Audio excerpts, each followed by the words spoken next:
Hello dear student, good morning. स्वागत है आपका हमारे YouTube channel group of home science में। तो आज हम अपने यूट्यूब चैनल का नया वीडियो लेकर आए हैं। बहुत ही महत्वपूर्ण वीडियो है। जीआईसी की तैयारी करने वाले सभी स्टूडेंट ध्यान दें, वो अच्छे से क्वेश्चन को नोट करते जाएं और सुनते जाएं क्वेश्चन को। जो हम बोलते हैं, जो चीज़ें हम ओरली बोल रहे हैं, उनको नोट करते जाएं आप लोग। और टीजीटी पीजीटी वाले भी जो भी तैयारी कर रहे हैं, सारे स्टूडेंट कम्पिटिटिव एग्जाम की तैयारी करने वाले, पेन और कॉपी लेकर के ज़रूर बैठें वीडियो सुनने से पहले। क्योंकि जो भी इम्पोर्टेंट क्वेश्चन बोलते हैं, उन सारे क्वेश्चंस को आप अपनी कॉपी में नोट करते जाएंगे तो आपके खुद के नोट्स बनते जाएंगे। बहुत अच्छे से नोट्स बनेंगे आपके। आपको किसी से मांगने की ज़रूरत नहीं पड़ेगी कि आप हमको इस नोट्स को दे दो। और ध्यान दीजिएगा इस चीज़ों को भी, कि किसी दूसरे के मांगे हुए नोट्स से कभी मत पढ़िएगा आप लोग। क्योंकि उसने क्या लिखा है वो सिर्फ उसको पता है। आप पढ़ेंगे आपको समझ में नहीं आएगा, आपको कन्फ्यूजन होगा उस चीज़ से लेकर के। इसलिए आप अपने खुद के नोट्स बनाएं, खुद के आप तैयार करें और उनको पढ़ें, तो आप बेहतर तरीके से समझ सकते हैं, अच्छे से समझ सकते हैं। सारे कॉन्सेप्ट क्लियर हो सकते हैं आपको, जिस टॉपिक पे आप नोट्स बना रहे हैं, पढ़ाई कर रहे हैं। अगर आपको कंपटीशन की तैयारी ही करनी है तो पढ़ाई को तो समय देना ही पड़ेगा आपको। 2 घंटे, 3 घंटे, 4 घंटे, जिसके पास जैसा समय है वो वैसे ही दे सकता है। कोई 2 घंटे में बहुत कुछ कर सकता है, कोई 6 घंटे में भी बहुत कुछ कर सकता है। तो आप लोगों को ध्यान दीजिएगा कि पेन और कॉपी लेकर के बैठें। हमारे बनाए हुए, हमारे जो बोले हुए क्वेश्चंस रहते हैं, जो हम प्रेजेंट करते हैं यहाँ पे, जो पढ़ाते हैं, ऐसे क्वेश्चन आपको किसी यूट्यूब चैनल पे नहीं मिलेंगे। ना कोई आपको इतने अच्छे से क्वेश्चन को एक्सप्लेन करके बताएगा। सिर्फ मल्टीपल देगा आपको और पूरी बोलेगा कि ये सही ऑप्शन है, नेक्स्ट क्वेश्चन में मूव हो जाएगा। बट इतने अच्छे से एक्सप्लेन नहीं करेगा। करेगा भी तो वो वही चीज़ें हैं जो नॉर्मली कॉमन चीज़ें हैं, जैसे सिंपल सिंपल चीज़ें जो उन्होंने बुक में ही पढ़ी हैं मोस्टली, जो इनकी कोई वैल्यू नहीं रही है आजकल। इतना टेक्निकल एग्जाम पूछते हैं हर पेपर में, इतना हाई लेवल के क्वेश्चन पूछ देते हैं घुमा फिरा के, कि सिंपल क्वेश्चन का कोई महत्व ही नहीं रहता है। इसलिए क्वेश्चन बहुत टेक्निकल रहते हैं हमारे। और आप लोग पेन कापी लेकर के बैठें, नोट करते जाएं, अच्छे से समझते जाएं। जहाँ समझ में नहीं आ रहा है, जो चीज़ समझ में नहीं आ रही है आपको, आप एक बार कमेंट कर दें हमारी वीडियो में, हम आपको अच्छे से एक्सप्लेन कर देंगे। आप हमारे फेसबुक पेज पर भी जुड़ सकते हैं, टेलीग्राम चैनल पर भी जुड़ सकते हैं। आपको जहाँ अच्छा लगे आप वहाँ कमेंट करें। आप वीडियो के नीचे भी कमेंट कर दें कमेंट बॉक्स में, वहाँ से भी हम आपको रिप्लाई दे देंगे। आपकी जो भी क्वेरी होगी बुक से रिलेटेड, आपको कहाँ से पढ़ना है, किस मैटर को पढ़ना है, हमारे पास बहुत से पीडीएफ हैं। मोस्टली मोस्टली होम साइंस के जो हिंदी मीडियम की, तो इसलिए उनके लिए भी मैं कुछ कर रहा हूँ। हिंदी मीडियम के कुछ नोट्स वगैरह उनको प्रोवाइड करा सकूँ, ताकि बेहतर से बेहतर तरीके के। तो चलिए, आज का स्वागत है आपका हमारे YouTube channel group of home science में। सबसे पहले आप हमारे चैनल को सब्सक्राइब करें, वीडियो को लाइक करें और शेयर करें उन लोगों तक जो लोग अभी तक नहीं जुड़ पाए हैं हमारे चैनल से।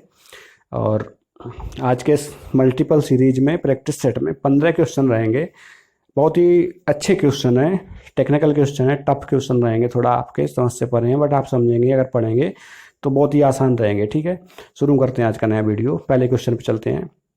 तो चलिए, आज सब्सक्राइब करिए सबसे पहले आप हमारे चैनल को और वीडियो को लाइक करें। चलते हैं पहले क्वेश्चन की तरफ।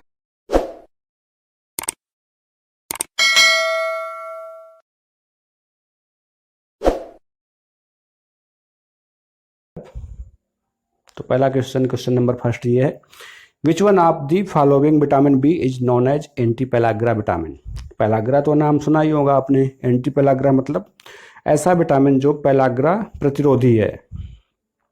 ठीक है, ध्यान दीजिएगा यहाँ पे, which one of the following vitamin B is known as anti pellagra vitamin. यहाँ पे विटामिन बी के 4 नाम दिए हुए हैं, देखिएगा, बी कॉम्प्लेक्स ग्रुप के। पहला ऑप्शन जो है वो विटामिन B1, दूसरा ऑप्शन जो है वो विटामिन B2 और तीसरा ऑप्शन जो है वो विटामिन B3 है और चौथा ऑप्शन जो है वो विटामिन B5 है। तो यहाँ पे जो सही ऑप्शन है वो कौन सा है? यहाँ पे जो विटामिन B3 होता है, वो जो anti pellagra factor vitamin B हम उसको बोलते हैं। ठीक है, ध्यान रखिएगा यहाँ पे B1 का जो रासायनिक नाम होता है वो क्या होता है? थायमीन। ठीक है, और इसकी कमी से कौन सी डिजीज होती है, रोग होता है? इसकी कमी से बेरी होता है। ठीक है, ध्यान दीजिएगा इन क्वेश्चन को भी, और ये कॉमन क्वेश्चन है, कोई इतना टफ नहीं है। और विटामिन B2 को राइबोफ्लेविन बोलते हैं, जिसकी कमी से भी स्किन डिसऑर्डर है, जैसे स्टोमेटाइटिस है और एंगुलर स्टोमेटाइटिस बोलते हैं, जो जैसे ये लिप्स होते हैं ना, ये जो लिप्स जहाँ से साइड में कॉर्नर में ये जुड़े होते हैं, यहाँ पे ये फट जाते हैं, कट जाते हैं, तो इसको एंगुलर स्टोमेटाइटिस बोलते हैं। ध्यान रखिएगा, ये क्वेश्चन बहुत इंपॉर्टेंट है। राइबोफ्लेविन की विटामिन बी2 की कमी से कौन सी डिजीज होती है, अक्सर ये पूछते हैं। और विटामिन बी3 को नियासिन बोलते हैं, जो भी क्वेश्चन में ही है, ये सही ऑप्शन है। और विटामिन बी5 को पैंटोथेनिक एसिड बोलते हैं। ठीक है, समझ गए आप लोग। क्वेश्चन नंबर सेकंड पे चलते हैं। सेकंड क्वेश्चन है आज का, what is the first synthetic fibre, यानी कि यहाँ पे थोड़ा मिस्टेक है, यहाँ पे देन लिखे विच one of the following is a first synthetic fibre. तो यहाँ पे जो है पहला सिंथेटिक फाइबर कौन सा था, तो यहाँ पे ध्यान दीजिएगा, चार ऑप्शन है। सेलुलोज एसीटेट है, और कॉटन है, और फ्लैक्स है, और नायलॉन है। तो यहाँ पे जो पहला सिंथेटिक फाइबर था वो कौन था, वो था नायलॉन। नायलॉन जो था वो पहला सिंथेटिक फाइबर था। ये 1931 में खोज किया गया था या बनाया गया था, ध्यान रखिएगा इस चीज़ को, 1931 में नायलॉन यहाँ पे सही ऑप्शन है। क्वेश्चन नंबर थर्ड पे चलते हैं। Which of the following is the only natural filament fibre, ध्यान से समझिएगा question. Which of the following is the only natural filament fibre, प्राकृतिक फिलामेंट फाइबर यहाँ पे कौन सा है। कॉटन है, जूट है, वूल है, सिल्क है। चार ऑप्शन दिए हुए यहाँ पे। तो फिलामेंट फाइबर कौन सा होता है, आप लोग तो जो लॉन्ग फाइबर होते हैं उनको बोलते हैं ना फिलामेंट, और जो शॉर्ट फाइबर होते हैं उनको हम क्या बोलते हैं, स्टेपल फाइबर या शॉर्ट फाइबर बोलते हैं, टाव भी बोलते हैं उनको। तो जो यहाँ पे लॉन्ग फाइबर है वो है सिल्क। ठीक है, नेचुरल फिलामेंट फाइबर बोलेंगे हम इसको यहाँ पे। इसका जो सही ऑप्शन है वो है सिल्क। क्वेश्चन नंबर 4 पे चलते हैं। Development period from birth to 8 to 12 month is known as, मतलब कि जो विकास की जो अवस्था है या विकास का जो सीक्वेंस है, उसमें जो 8 से 12 महीने की जो एज होती है वो किस नाम से जानी जाती है। तो यहाँ पे चार ऑप्शन दिए हैं, इन्फेंसी या पीयर, यहाँ पे PEER होगा, PER की जगह, ध्यान दीजिएगा इसको, और टीन एंड टूडलर। तो इसका जो सही ऑप्शन है वो है इन्फेंसी। इन्फेंसी जो होता है वो 8 से 12 महीने के बच्चे को, बर्थ पीरियड को हम डेवलपमेंट पीरियड को बोलते हैं इन्फेंसी। और टूडलर क्या होते हैं, टूडलर जो होते हैं जो घुटनों को बल चलते हैं बच्चे, जैसे हम बोल सकते हैं उनको टूडलर बोलते हैं, यानी कि 1 से 3 से या 1 से 3 साल तक या 1 से 4 साल तक के बच्चों को हम टूडलर बोलते हैं। और टीनेज क्या होती है, टीनेज तो आप लोग जान जो एडोलेसेंस एज होती है उसको हम टीन एज भी बोलते हैं, जो 12 से 18 किसी के अकॉर्डिंग, और किसी के अकॉर्डिंग 13 से 19 साल की एज ग्रुप होती है, उनको हम बोलते हैं टीन एज। और पीयर क्या होता है, PEER, इसको भी ध्यान दीजिएगा, टर्म समझ लीजिए। पीयर मतलब होता है समूह या दोस्तों का ग्रुप, को हम पीयर बोलते हैं। क्वेश्चन नंबर 5 पे चलते हैं। आज का पांचवा question, the person considered as father of PRA, ये एक्सटेंशन का अच्छा क्वेश्चन है, अक्सर पूछते हैं हाई लेवल एग्जाम में। अब तो नेट में तो हमेशा पूछते हैं, इसका सीक्वेंस भी कभी कभी पूछ देते हैं। ICR नेट में तो हमेशा ही पूछा जाता है ये क्वेश्चन, और चांसेस बनते हैं इसके क्वेश्चन के TGT, PGT और GIC के पेपर में पूछे जाने के। तो PRA होता क्या, सबसे पहले ये समझते हैं ये होता क्या, इसका पूरा नाम क्या है, पार्टिसिपेटरी रूरल अप्रेजल, इसका पूरा नाम है। ठीक है, पार्टिसिपेटरी रूरल अप्रेजल के फादर कौन से हैं यहाँ पे चार ऑप्शन दिए हैं, नेल्स रोलिंग, वेंडेनबैन और रॉबर्ट चैम्बर्स, पॉल लीगन्स। तो इसके जो सही ऑप्शन है वो रॉबर्ट चैम्बर्स हैं। फादर ऑफ PRA हम रॉबर्ट चैम्बर्स को बोलते हैं, ध्यान दीजिएगा। क्वेश्चन नंबर 6वें पे चलते हैं। तो आज का 6वां क्वेश्चन है, national institute of visually handicapped is at, national institute of visually handicap, यानी कि जो आँखों से जिनको कम दिखाई देता है या उनको कमज़ोर होते हैं, जो उन हैंडीकैप बोलते हैं उनको विजुअली हैंडीकैप, तो वो संस्थान कहाँ पे स्थित है। ठीक है, ब्लाइंड का एक संस्थान है जो, वो कहाँ पे स्थित है। यहाँ पे चार ऑप्शन दिए हैं, न्यू दिल्ली, देहरादून, कोलकाता और कानपुर। तो इसमें से कौन सा ऑप्शन सही है, यहाँ पे जो सही ऑप्शन है national institute of visually handicapped in at, कहाँ पे स्थित है ये देहरादून, ये देहरादून में स्थित है, ध्यान दीजिएगा इसको, देहरादून में स्थित है। क्वेश्चन नंबर 7 पे चलते हैं। 7वां क्वेश्चन है आज का, what is found in orange addition to vitamin C, orange mean संतरा, संतरे में विटामिन C के अतिरिक्त और क्या क्या पाया जाता है। यहाँ पे भी चार ऑप्शन दिए हैं, vitamin A, folic acid, beta carotene, and all of the above. तो इसमें से कौन सा ऑप्शन सही है? विटामिन सी के अलावा संतरे में सभी पाए जाते हैं। बीटा कैरोटीन भी रहता है और फोलिक एसिड भी रहता है और विटामिन ए भी रहता है। तो यहाँ पे जो सही ऑप्शन है वो है D, all of the above. Question number, चलते हैं क्वेश्चन नंबर 8 पे। 8वां क्वेश्चन है आज का, conversion of glucose to glycogen is known as, यानी कि ग्लूकोज से ग्लाइकोजन का रूपांतरण किस रूप में जाना जाता है, आप उसको क्या कहते हैं? तो ध्यान दीजिएगा इसको, ग्लाइकोनियोजेनेसिस पहला ऑप्शन जो है वो, दूसरा है ग्लाइकोलाइसिस और तीसरा ऑप्शन क्या है? ग्लाइकोनियोजेनेसिस और चौथा ऑप्शन है ग्लाइकोजेनोलिसिस। तो इसका जो सही ऑप्शन है यहाँ पे क्या है? ग्लाइकोजेनेसिस। ध्यान दीजिएगा यहाँ पे जो ग्लूकोज से ग्लाइकोजन का रूपांतरण जो होता है वो क्या है, उसको हम क्या बोलते हैं, किस फॉर्म में होता है? वो है ग्लाइकोजेनेसिस के फॉर्म में, ठीक है। और जो ग्लाइकोलाइसिस होता है वो क्या होता है?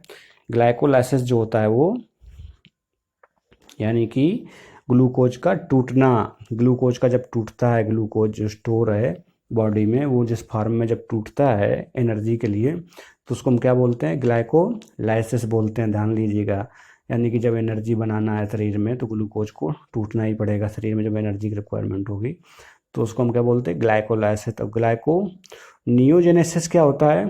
ध्यान दीजिएगा इसको, ग्लाइकोनियोजेनेसिस इसको भी समझाते हैं अच्छे से। जब हम किसी नए स्रोत से ग्लूकोज बनाना, मतलब कि शरीर में ग्लूकोज की कमी हो गई है, ग्लूकोज नहीं मिल रहा है, तो वो या प्रोटीन या फैट को तोड़ करके ग्लूकोज बना रहा है बॉडी में एनर्जी के लिए, तो उसको हम क्या बोलते हैं? ग्लूकोनियोजेनेसिस बोलते हैं उसको। ध्यान दीजिएगा, इसको भी नोट कर लीजिएगा आप लोग, ग्लाइकोनियोजेनेसिस। और चौथा ऑप्शन पे समझते हैं ग्लाइकोजेनोलिसिस क्या होता है? तो ग्लाइकोजेनोलिसिस होता है जब ग्लाइकोजन जो होता है शरीर में जो स्टोर होता है लीवर में, तो वो ग्लाइकोजन का टूटना और फिर टूट करके ग्लूकोज बन जाता है। जब एनर्जी शरीर को ज़रूरत होती है तो वो किस फार्म में ज़रूरत होती है? ग्लूकोज के फार्म में। तो ये क्या था ये? हाँ, ग्लाइकोजेनोलिसिस, यानी कि ग्लाइकोजन का टूटना और टूटकर फिर से ग्लूकोज बनना। ठीक है, समझ गए? आ गए 8वां क्वेश्चन। क्वेश्चन नंबर 9 पे चलते हैं। आज का 9वां क्वेश्चन है, which of the following is an example of non enzymatic browning. तो नॉन एंजाइमेटिक ब्राउनिंग यहाँ पे कौन सा है? यहाँ पे 4 ऑप्शन दिए हैं, ब्राउनिंग इन कट फ्रूट्स, ब्राउनिंग इन कट वेजिटेबल्स, मैलार्ड रिएक्शन, यहाँ ऑल ऑफ द एबव। हम आपको बताए थे, एक क्वेश्चन पढ़ाए थे कि एंजाइमेटिक ब्राउनिंग, एप्पल का एक वीडियो था, एक बनाए थे कि एंजाइमेटिक ब्राउनिंग जो एप्पल में होती है वो कौन कौन से एंजाइम की वजह से होती है। तो वो उसमें हम बताए थे आपको, पीपीओ है, जैसे पॉलीफिनोलेज है और टायरोसिन है और पॉलीफिनोल ऑक्सीडेज है। ये तो 3-4 एंजाइम थे, 3 एंजाइम वो एंजाइमेटिक ब्राउनिंग के लिए थे। और यहाँ पे क्वेश्चन क्या पूछा है? नॉन एंजाइमेटिक ब्राउनिंग जो है वो कौन सा है यहाँ पर उदाहरण? तो यहाँ पे सही ऑप्शन है वो है मेलार्ड रिएक्शन। ध्यान दीजिएगा, यहाँ पे जो नॉन एंजाइमेटिक ब्राउनिंग, यहाँ पे कोई एंजाइम की ज़रूरत नहीं पड़ती है मेलार्ड रिएक्शन की क्रिया में, क्योंकि जब शुगर और अमीनो एसिड की वजह से जो वो ब्राउन कलर हो जाता है, जो एक नया टेस्ट डेवलप करते हैं, तो वो नॉन एंजाइमेटिक ब्राउनिंग होती है। क्वेश्चन नंबर 10 पे चलते हैं। आज का क्वेश्चन नंबर 10वां, which type of organism can grow in high carbohydrate food product. ध्यान दीजिएगा यहाँ पे, which type of organism can grow in high carbohydrate food product, मतलब कि जो जिनमें कार्बोहाइड्रेट सबसे ज़्यादा पाया जाता है उन फूड प्रोडक्ट्स में कौन सा ऑर्गेनिज्म या ग्रोथ कर जाता है। यहाँ पे 4 ऑप्शन दिए, पहला ऑप्शन है ईस्ट एंड मोल्ड, दूसरा ऑप्शन है बैक्टीरिया, तीसरा ऑप्शन है फंजाई और चौथा ऑप्शन है एक्टिमायोसिस। ध्यान दीजिएगा यहाँ पे ये 4 ऑप्शन दिए, तो इसमें सही ऑप्शन कौन होगा? यहाँ पे अब कन्फ्यूजन हो गया आप लोग कि ईस्ट और फंजाई दोनों जगह दे दिया है, बस वहाँ पे मोल्ड्स नहीं दिया। अगर फंजाई और मोल्ड्स होता तो ये क्वेश्चन दोनों ऑप्शन सही होता थे, यहाँ पे पहला और तीसरा। बस यहाँ पे अभी कौन सा ऑप्शन सही है? यहाँ पे सही है पहला ऑप्शन सही है, ईस्ट एंड मोल्ड्स। ध्यान दीजिएगा यहाँ पे, which type of organism can grow in high carbohydrate food product, east and moulds. Number 11 पे चलते हैं। आज का क्वेश्चन नंबर 11वां जो है वो, in which type of food product you will find the process of syneresis. ठीक है, ध्यान दीजिएगा यहाँ पे, इस type of food products of syneresis. पहला ऑप्शन है जैम एंड जेली, दूसरा है केचप, तीसरा है कैंडीज और चौथा है फ्रूट जूस। तो सबसे पहले आप कंफ्यूजन होगी यहाँ पे कि सिनेरसिस होता क्या है, ठीक है, उसको हम समझते हैं कि सिनेरसिस होता क्या है। मतलब कि जब हम जैम और जेली बनाते हैं, जैसे कि ये जो बना रहे हैं, तो उस प्रक्रिया में जो जिलेटिनाइजेशन हम कहते हैं, सबसे पहले ध्यान दीजिएगा, जैम और जेली जब बनाते हैं तो उस प्रक्रिया को हम क्या कहते हैं, जिलेटिनाइजेशन कहते हैं, ठीक है। और जो उसमें जो पेक्टिन और शुगर जो मिलकर के जेल फॉर्म बनाते हैं, क्योंकि और जब ये ठंडा होता है, ठंडा होने के लिए जब हम इसको रखते हैं तो उसको क्या कहते हैं, उसको हम जिलेशन बोलते हैं, ठीक है। जिलेट, जब हमने जैम जेली बनाई तो उस प्रक्रिया को हम क्या कहते हैं, जिलेटिनाइजेशन कहते हैं, ठीक है। और पेक्टिन और शुगर जब मिलकर के जेल फॉर्म में बन जाते हैं तो हम ठंडा करने के लिए रखते हैं, तो उसको क्या बोलते हैं, जिनेशन कहते हैं। और इस प्रक्रिया के बाद जो उसमें एक्सेस वाटर होता है, यानी कि अगर उसमें पानी रह गया, ठीक है, अगर उसमें पानी रह गया तो वो बाहर निकलता है, तो उसको हम बोलते हैं सिनेरेसिस या बीपिंग ऑफ जेली। ध्यान दीजिएगा, इस चीज़ को अच्छे से समझना, रिवाइज करके एक बार कि सिनेरेसिस क्या था। तो यहाँ पे जो सही ऑप्शन है वो है jam and jelly. Question number 12 पे चलते हैं। आज का 12वां क्वेश्चन है, विच type of rancidity is found in the fats and oil. Which type of rancidity is found in the fats and oil. यहाँ पे हैं 4 option, oxidative rancidity, ketonic rancidity, hydrolytic rancidity and all of the above. तो fats and oil को जो खराब करने वाले जो होते हैं वो यहाँ पे चारों ऑप्शन सही है। यहाँ पे तीनों option, oxidative rancidity, hydrolytic rancidity, तो यहाँ पे जो सही ऑप्शन बन रहा है वो कौन सा है, ऑल ऑफ द एबव। यहाँ पे जो सही है ऑल ऑफ द एबव। अब थोड़ा समझते हैं ऑक्सीडेटिव रेंसिडिटी क्या होता है। तो ऑक्सीडेटिव रेंसिडिटी क्या होता है, जब जो फैट खराब होता है, ये कैसे फ्लेवर एंड ऑर्डर, जो इनमें एक विभिन्न प्रकार की फ्लेवर या ऑर्डर महक स्मेल डेवलप हो जाती है, तो फैट खराब हो जाता है, वैसे खराब हो जाते हैं। वैसे तो नॉन पेरिसेबल रहते हैं, हम सालों तक हम इनको स्टोर कर सकते हैं, बट कुछ फैट्स खराब हो ही जाते हैं। कैसे खराब होते हैं, ऑक्सीडेटिव रेंसिडिटी क्या होती है, जो फैट के जो ऑक्सीडेशन की वजह से या पैकेजिंग मटेरियल है, जैसे कहीं से कुछ रिएक्ट कर गया किसी चीज़ से, तो वो ऑक्सीडेटिव रेंसिडिटी बोलते हैं। ऑक्सीजन की वजह से कहीं अगर रिएक्ट हो गया, कहीं क्रिया कर गया कोई पैकेजिंग मटेरियल या कुछ किसी तरीके से कुछ खराब है, तो उसको हम ऑक्सीडेटिव रेंसिडिटी बोलते हैं। और कीटोनिक रेंसिडिटी क्या होता है, किसी मतलब माइक्रोब जो होते हैं, किसी माइक्रोब की वजह से फैट टूटता है तो क्या बनाता है, वो कीटोन बनाता है। अगर स्पॉइलेज होगा, कोई भी माइक्रो ऑर्गेनिज्म या माइक्रोन वगैरह चला गया अंदर कुछ, तो वो टूटता है तो क्या बनाता है, कीटोन बनाता है। उसको हम क्या बोलते हैं, कीटोनिक रेंसिडिटी। वहाँ भी फैट खराब हो जाता है, ऑयल खराब हो जाता है। और हाइड्रोलाइटिक रेंसिडिटी क्या होता है, फैट की हाइड्रोलिसिस जो होता है, क्योंकि फैट की हाइड्रोलिसिस की वजह से ये हाइड्रोलाइटिक रेंसिडिटी होती है, क्योंकि बिकॉज ऑफ द लैपेज एंजाइम, क्योंकि फैट में जो एंजाइम होता है, ठीक है। ध्यान दीजिएगा, यहाँ पे जो सही ऑप्शन वो है, तीनों सही है यहाँ पे, all of the above. Okay, चलते हैं क्वेश्चन नंबर 13। क्वेश्चन नंबर पे आज का, विच फूड कंटेन्स ग्वाइट्रोजन्स। ठीक है, ध्यान दीजिएगा, यहाँ पे गाइटर से रिलेटेड है, आयोडीन की रिलेटेड है। Which food contains ग्वाइट्रोजन्स। ग्वाइट्रोजन्स मतलब जो आयोडीन को बाइंड कर लेते हैं, मतलब कि आयोडीन को बॉडी में नहीं पहुंचने देते हैं, उनको रोक के रखते हैं। तो वो किन किन में पाए जाते हैं, यहाँ पे पहला ऑप्शन है पल्सेस, दूसरा है कैबेज, तीसरा है कॉलीफ्लावर और चौथा है ऑल ऑफ द एबव। तो यहाँ पे जो सही ऑप्शन है वो है ऑल ऑफ द एबव, क्योंकि जो ग्वाइट्रोजन्स होते हैं वो दालों में तो बहुत अधिक पाए जाते हैं और कैबेज और कॉलीफ्लावर में भी पाए जाते हैं, जो ग्वाइटर आयोडीन को बाइंड करते हैं, उनका एब्जॉर्प्शन या नहीं होने देते हैं। ठीक है, अब क्वेश्चन नंबर चलते हैं। आज का क्वेश्चन नंबर 14वां क्वेश्चन है, shallow fat frying is also known as, यानी कि shallow fat frying is also known as, कम तेल में या कम फैट में भोजन को पकाते हैं तो उसको हम क्या बोलते हैं।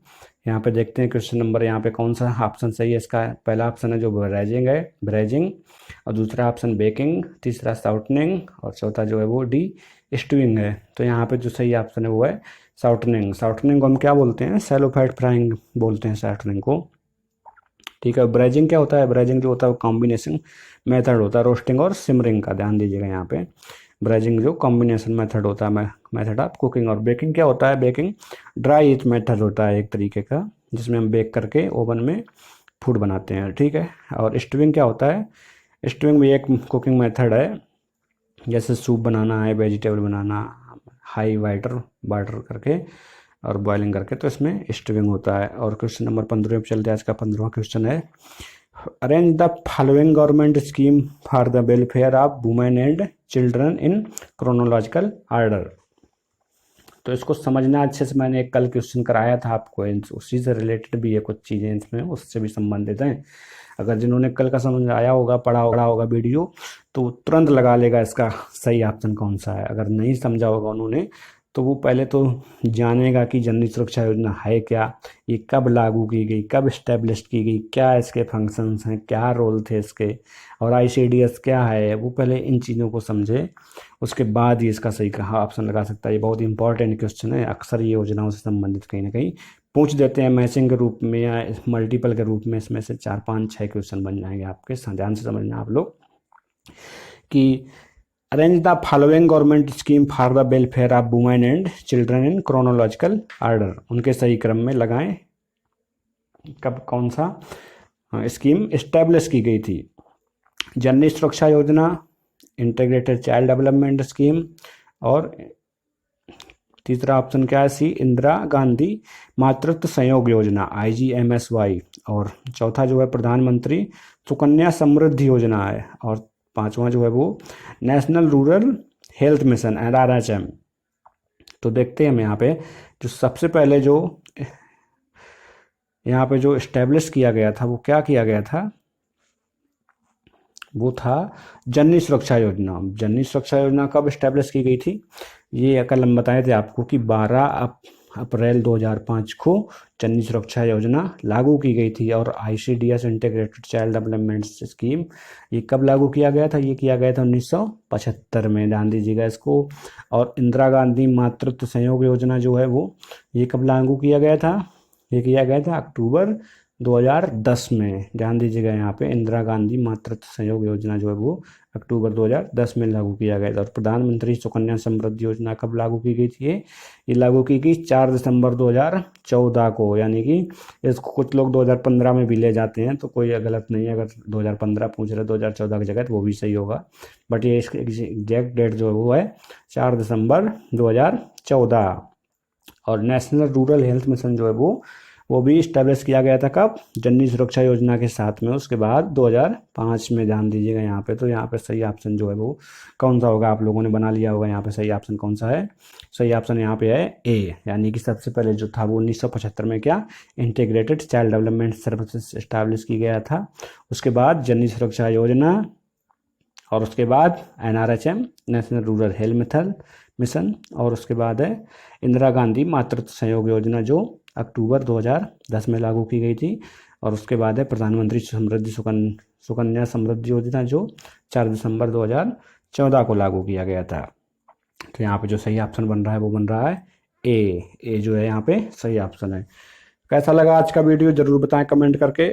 और जिसकी जो क्वेरी हो, जो भी समझ में ना आ रहा है चीज़ें, अगर किसी क्वेश्चन में डाउट है तो वो भी पूछ लें कमेंट सेक्शन में जा करके।